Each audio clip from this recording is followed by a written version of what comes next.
Hello friend, હું છું અદિતિ ને હું કરું છું વ્લોગિંગ. આજના મિની વ્લોગમાં તમારું સ્વાગત છે.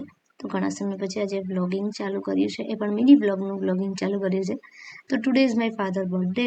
તો ફાધર મારા માટે બહુ જ ઇમ્પોર્ટન્ટ છે. આઈ નો કે બધા માટે ઇમ્પોર્ટન્ટ હોય જ છે, પણ મારા માટે મને ખાસ છે. કેમ કે જ્યારે કોઈ પણ પ્રોબ્લેમ હોય ને, તો ત્યારે એના ઘણા બધા આપણને દીધેલા વાક્યો યાદ આવે છે. કે જ્યારે કંઈ પણ આપણે અટકતા હોઈએ, કોઈ કામ કરવામાં અટકતા હોઈએ, તો જ્યારે એ આપણે નાના હોય ને ત્યારે શીખવાડ્યું હોય બધું જ આપણને યાદ આવે કે પપ્પા આવું કહેતા, આવું કરવાથી આમ થાય એમ. તો આ બધા શબ્દો આપણને યાદ આવતા હોય છે. તો ફાધરના બર્થડે હોય અને હું એક ગર્લ થઈ, એક છોકરી થઈને, એક હોમ બેકર થઈને એના માટે કંઈ સ્પેશિયલ ના કરું એવું તો બને જ નહીં. તો એટલા માટે મેં આજે એના માટે કેક બનાવી હતી. એને ક્રીમ પસંદ નથી, સાથે એને ડાયાબિટીસ છે, એટલા માટે શુગર પણ અલાઉડ નહોતું. તો મેં કીધું ઓછા શુગરમાં આપણે પંચ બનાવ્યું છે, અને ઉપર મેં ચોકલેટ સિરપ અને સાથે સાથે ચોકલેટ ગનાશ આ બંનેને મિક્સ કરીને લેયર કર્યું છે. 2 લેયરમાં જ કરી છે, નો ક્રીમ. બરાબર, મેં અહીંયા કોઈ પ્રકારની વ્હીપ ક્રીમનો ઉપયોગ જ નથી કર્યો. એમનેમ જ મેં આજે કેક બનાવી હતી. એની વચ્ચે સ્ટફની અંદર મેં થોડીક ચેરી એડ કરી દીધી હતી. હવે કેક તો થોડુંક એડ કરવું રહે, કેમ કે એમનેમ તો મને પણ મજા નહોતી આવતી. ત્યારબાદ બીજો લેયર પણ મેં એ જ રીતે એડ કર્યો હતો. તો 2 જ લેયરમાં કટ કર્યું હતું અને 2 જ લેયરમાં મારી કેક અહીંયા કમ્પ્લીટ કરી દીધી હતી. તો મેં એવું વિચાર્યું હતું કે ટર્ન ટેબલ વગર હું આજે કેક બનાવું, પણ પોસિબલ નથી. આપણને આદત પડી ગઈ હોય ટર્ન ટેબલની, એટલે ટર્ન ટેબલ વગર આપણે કોઈ પણ કામ થતા જ નથી એમ. તો થોડી વાર આ કામ કરીને પછી મારે ટર્ન ટેબલ લાવવું જ પડ્યું હતું. તો ટર્ન ટેબલ લાવીને મેં મારું ફાઇનલ કોટિંગ કરી દીધું છે.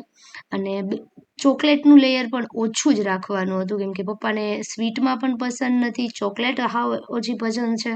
તો ટર્ન ટેબલ લઈ આવીને મારું ફાઇનલ કોટિંગ કરી દીધું. અને વિચાર કરતાં કરતાં કે ભાઈ હવે શું કરવું, કેમ કરવું, કેવી ડિઝાઇન કરવી, એ મારા મગજમાં કોઈ ફિક્સ હતું જ નહીં. બટ હા, મને એક ફિક્સ હતું કે આજે હું છે ને વ્હાઈટ ફોરેસ્ટ કરીશ, મતલબ કે ચોકલેટ છે ઉપર ખમણીને હું એડ કરીશ વ્હાઈટ ચોકલેટ. તો બ્લેકમાં વ્હાઈટ ચોકલેટ બહુ જ મસ્ત લાગે. ત્યારબાદ મેં આજે ફર્સ્ટ ટાઈમ પાપા લખ્યું હતું, કેમ કે હજી તો સ્ટાર્ટિંગ છે, મારું શરૂઆત છે, તો કોઈ લેટર લખવાના બહુ ઓછા થાય છે. વચ્ચે એક મેં લખ્યું હતું, બટ એટલું બધું પરફેક્ટ નહોતું લખાણું. તો આજે મેં ફરીવાર ટ્રાય કર્યું કે ભાઈ પપ્પાનો બર્થડે છે તો કંઈક સ્પેશિયલ થઈ જાય એમ. ઉપર મેં એડેબલ કલરફુલ બોલ્સ છે એ એડ કર્યા હતા. અને જો કે આ એડેબલ છે ને ચોકલેટ સાથે એટલા બધા ચોંટતા નથી. જો ક્રીમ હોય તો વધારે ચોંટી જાય છે, ચોકલેટમાં એટલા બધા ચોંટતા નથી, તો બધા નીકળી જતા હતા. જ્યારે પપ્પા માટે કેક લઈને હું ગઈ ને તો રસ્તામાં બોલ ખખડતા જતા હતા. તો આવું બધું થોડું ઘણું થયું હતું.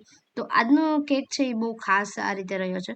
પછી મેં કીધું ચલો સાઈડની અંદર આપણે ફૂસફૂસ કલર યલો કલરનો હતો એનાથી કરીને થોડુંક શાઇનિંગ આપી શકે એ રીતે શાઇનિંગ પણ આપી. કેક ગાર્નિશ માટે હું કંઈક ને કંઈક નવું બનાવતી હોઉં છું. તો મેં અહીંયા રાઉન્ડ અને ત્રિકોણ શેપમાં મેં અહીંયા 2-3 ગાર્નિશ માટે બનાવેલું હતું. તો એને એડ કરીને બર્થડેની ટેગ લગાવીને અમે લોકો બર્થડે સેલિબ્રેશન માટે પહોંચી ગયા હતા. એકદમ સિમ્પલ, સોબર અને પપ્પા ખાઈ શકે એવી આપણે કેક બનાવી હતી. અને પપ્પા ડાયરેક્ટ ઘરે નહોતા, એટલા માટે ફઈના ઘરે હતા, તો ત્યાં જ અમે લોકો પહોંચી ગયા. નેક્સ્ટ મિની વ્લોગમાં, ત્યાં સુધી બાય બાય, ટેક કેર.